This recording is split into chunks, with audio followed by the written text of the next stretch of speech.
Hello friend, welcome my YouTube channel Gopal की राधिका। तो यहाँ मैं बहुत ही टाइम बाद अपना लॉन्ग वीडियो लेकर आई हूँ। काफ़ी टाइम से मैंने कुछ भी शेयर नहीं किया था लॉन्ग वीडियो में, तो मैं आपके लिए कुछ यूनिक सा लेके आई हूँ। तो यहाँ मैं रेडी हो रही हूँ, मेरे फ्रेंड की सुहागले पूजन है, तो आपको बहुत ही अच्छा लगेगा ब्लॉग देखकर। मैं फटाफट रेडी होकर यहाँ पहुँच गई थी मंदिर, और मंदिर में देखा तो मंदिर गीला था क्योंकि काफ़ी लोग अभी पूजा कर रहे थे। सुबह का टाइम था, काफ़ी लोग पूजा कर रहे थे, जल चढ़ा रहे थे, मंदिर गीला था। तो मैंने ही फटाफट उठाया वाइपर और मंदिर की सफाई की। वैसे तो मैं रेडी थी, लेकिन फिर मैंने कहा चलो करते हैं, क्योंकि मेरी फ्रेंड की 4 मंथ की बेटी थी, तो मैंने ही किया। फिर यहाँ फटाफट सारा सामान रखकर और पूजा स्टार्ट हुई। पहले माता जी को आलता लगाया जाता है, उसके बाद सारे लोग आलता लगाते हैं, क्योंकि ये प्रथा है ये कि पहले उन्हीं को लगाया जाता है, उसके बाद सभी सुहागलें लगाती हैं। फिर जब सभी को आलता लग जाता है तो पूजा स्टार्ट हो जाती है। वैसे ये पूजा सभी जगह होती है, अलग अलग तरीक़ों से होती है, तो कुछ कुछ नियम बदल जाते हैं क्योंकि स्टेट बदल जाते हैं, थोड़ी सा एरिया बदल जाता है, तो पूजा के नियम थोड़ी से बदल जाते हैं।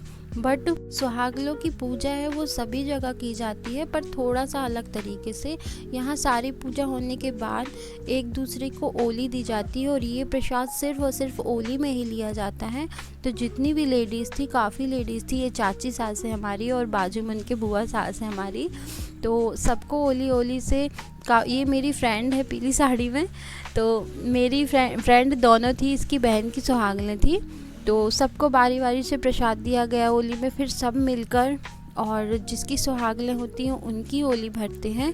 फिर उसके बाद में 7 चना और गुड़ लेकर अक्षत स्वरूप लिया जाता है। इस पूजा में अक्षत नहीं डालते हैं, तो अक्षत के स्वरूप में वही लिया जाता है, और जब कथा पूरी हो जाती है तो अक्षत के स्वरूप में उसे ही हम पूजा में अर्पण करते हैं। इस पूजा में सबसे ज़्यादा महत्व होता है वो होता है सुहाग का। तो सुहाग लेने में जो पुण्य मिलता है और सुहाग देने में, बांटने में जो पुण्य मिलता है, कि हम सभी को यहाँ पूजा कर कर सुहाग बांटते हैं और एक दूसरे से सुहाग लेते हैं और माता रानी से सुहाग लेते हैं।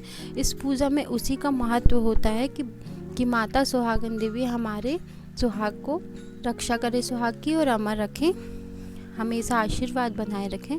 तो यहाँ सारी पूजा ख़त्म होने के बाद ये कथा हो रही थी, और यहाँ कथा के बाद सारे लोग बारी बारी से लेते हैं सुहाग। जहाँ की दादी सास थी, सारे लोग थे। सबसे पहले लेकिन सुहाग लेती, जिसकी सुहागलें हैं वो थी ये मेरी फ्रेंड। सबसे पहले इसने सुहाग लिया, और सुहाग में सबसे ज़रूरी चीज़ पान होता है, जो कि हम जब प्रसाद खाते हैं उसके बाद जब पान खाते हैं तो उसके बाद फिर बोलना करते हैं, क्योंकि उसके बीच में बोला नहीं जाता। तो सुहाग लेने के बाद जब पान खाया जाता तभी बोलते हैं। तो सारे लोगों ने यहाँ बारी बारी से सुहाग लिया। फिर सारे लोगों ने सेल्फी ली अपना मोबाइल लेके, क्योंकि बहुत अच्छी मेमोरीज़ रहती हैं, तो कोई भी नहीं ऐसा छोड़ता है कि इतनी अच्छी मेमोरीज़ ना क्लिक करें। तो सारे लोगों ने यहाँ सेल्फीज़ ली, सुहाग ली। यहाँ पे मैं सुहाग ले रही हूँ, और ये सबसे अच्छा पार्ट लगता है मुझे, जो कि बहुत पसंद है।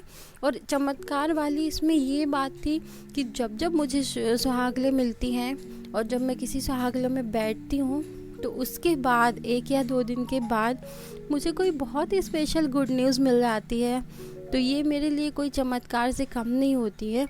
तो मैं भगवान से प्रे करती रहती हूँ कि मुझे कोई ना कोई सुहागलें कहीं से किसी भी तरह दिला दो, क्योंकि उनका आशीर्वाद स्वरूप मुझे कोई गुड न्यूज़ मिल ही जाती है।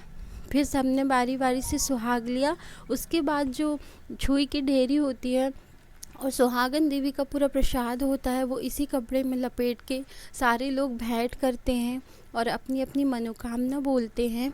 और मनोकामना बोलने के बाद इनको हम किसी कुएं या बहते हुए पानी में इनको छोड़ देते हैं, प्रवाहित कर देते हैं, ठंडा कर देते हैं। फिर सारे लोग यहाँ पे फ़ोटोज़ क्लिक करा रहे थे माता जी के पास, क्योंकि मंदिर ज़्यादातर बंद रहता है, बाहर का गेट बस खुला रहता है, तो ये मौका बार बार नहीं मिलता है। तो सारे लोगों ने यहाँ फ़ोटोज़ क्लिक कराए, माता जी के दर्शन किए, पैर पड़े और ढेर सारा आशीर्वाद लिया।